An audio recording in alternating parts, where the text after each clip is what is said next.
Assalamualaikum warahmatullahi wabarakatuh.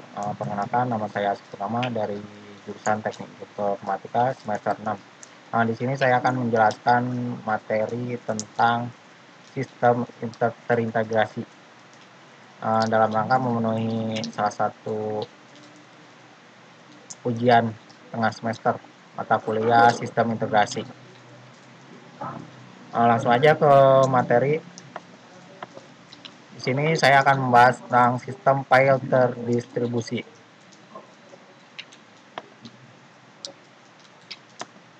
Layanan file terdistribusi, layanan dasar. Yang pertama, tempat penyimpanan tempat untuk data dan program.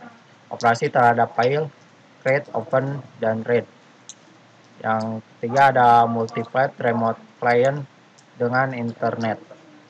Ada file sharing menggunakan semantic one copy update menu, update umum melalui RPS. Kedua ada pengembangan baru yaitu persistent object storage atau store of object. Ketiga ada persistent Java Forma yaitu replikasi setting keseluruhan file. Multimedia terdistribusi contohnya seperti file server Tiger video. Operasi terhadap file sama dengan data ditambah atribut. Di antaranya ada create atau delete, atribut query atau modify, ada open atau close, ada read atau read, ada access control. Selanjutnya ada organisasi strong, yaitu tempat penyimpanan. Directory struktur hierarchical pathways, yaitu metadata, yaitu file management information. Ada file attribute, informasi struktur dan directory dan sebagainya.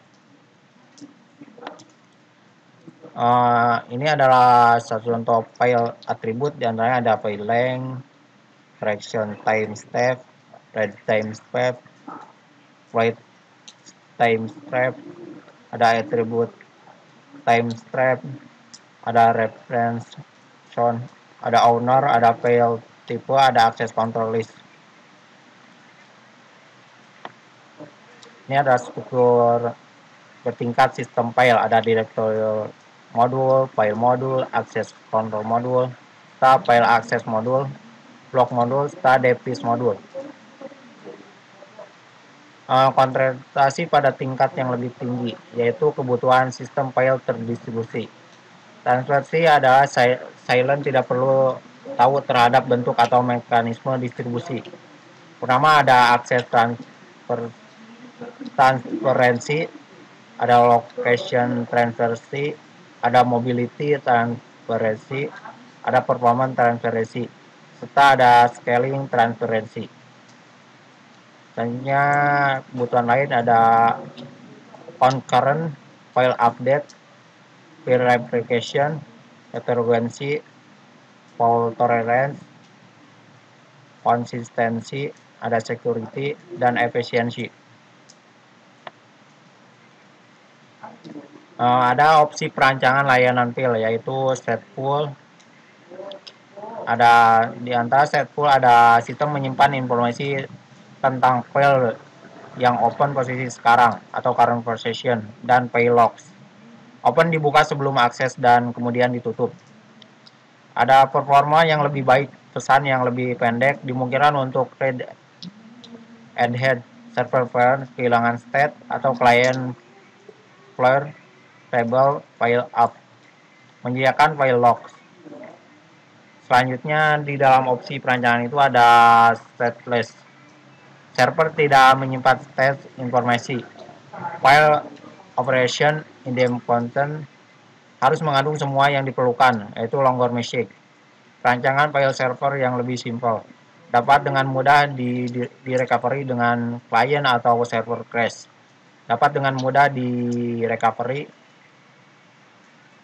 Locking membutuhkan extra log server untuk mempertahankan state. Sini ada file service architecture. Contoh gambarnya kinerjanya seperti gambar di sini ya.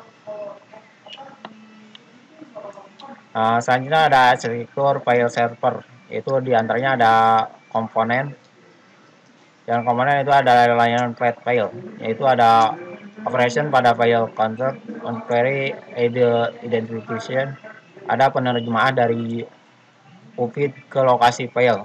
Selanjutnya ada layanan directory, yaitu pemetaan antara nama sebagai teks ke UVID. Ada modul client, API untuk file akses, menyimpan status state, mengetahui lokasi jaringan. Selanjutnya ada layanan flat file melalui RVS interface, digunakan oleh modul client, bukan user program.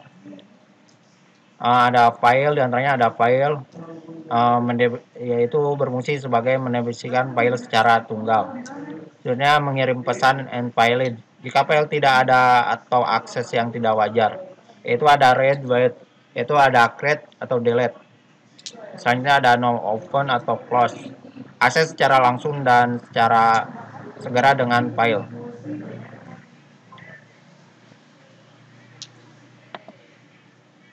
Yaitu ada meningkatkan fault tolerance, operation implement kecuali create yang dapat diulang secara. Yang selanjutnya ada stateless service, dan selanjutnya ada access control. Di dalam access control itu adalah sistem file unik, yaitu hak akses diperiksa berdasarkan model akses. Ada read, write, exclusive. Ketika open, identitas user diverifikasi ketika login. Dalam sistem distribusi, hak akses harus diperiksa pada server. RVS overprotected, yaitu dimungkinkan melakukan programming identifikasi, tetapi merupakan risiko keamanan. User ini biasanya bersamaan dengan setiap request. Yang selanjutnya ada struktur directory, nyatanya ada hierarchical, ada sistem pengamanan, ada file names. Selanjutnya yaitu algoritma coordination. Algoritma coordination merupakan dasar dalam sistem terdistribusi. Itu diantaranya untuk resource sharing, concurrent update terhadap record dalam sebuah database, atau record locking. Itu ada file logs dalam stateless file server. Ada share bulletin board. Yang selanjutnya untuk persetujuan pada action, apakah terhadap proses, yaitu commit atau abort transaksi database, atau persetujuan pada suatu pembacaan dari group session pada group sensor, yaitu untuk secara dinamis pre-execution peran master, yaitu memilih primary time server secara crash atau memilih koordinator setelah network direkonfigurasi.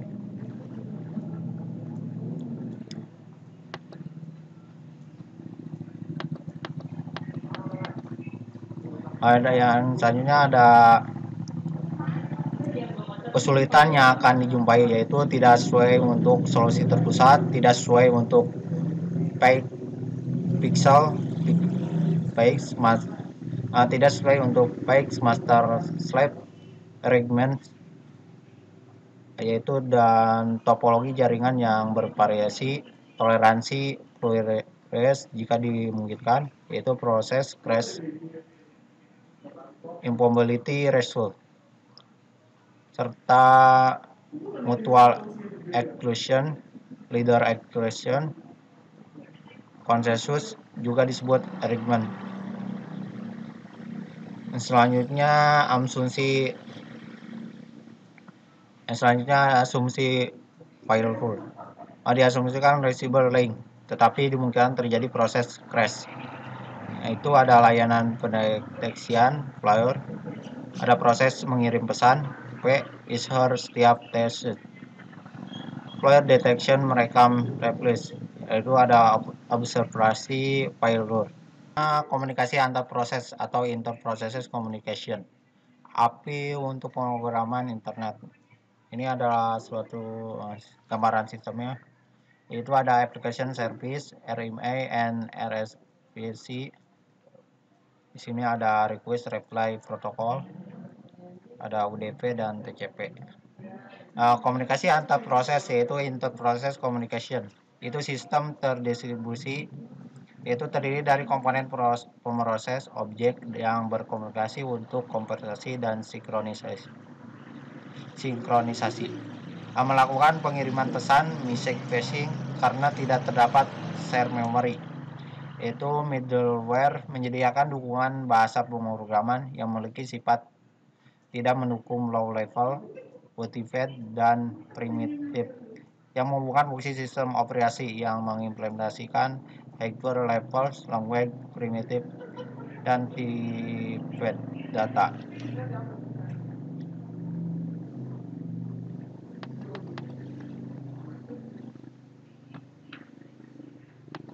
Seperti ini gambar interprocess communication.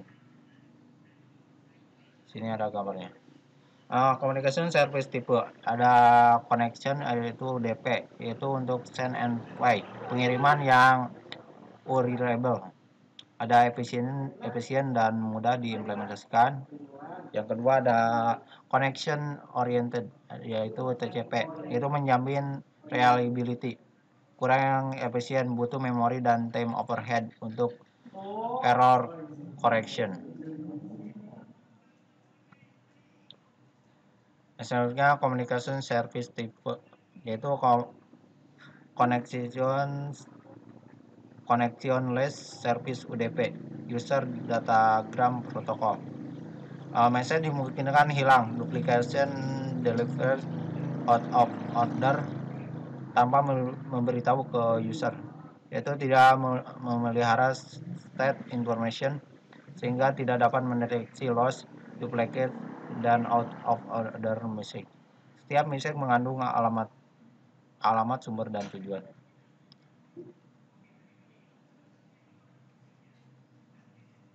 Dapat mengabaikan pesan disket corrupted untuk no error correction, simple checksum, atau congression. Digunakan untuk DNS domain name system atau RIP.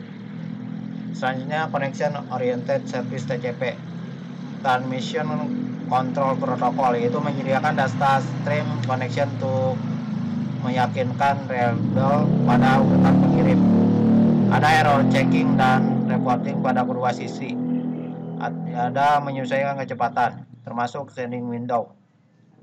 Digunakan untuk HTTP, FTP, dan SMTP di internet.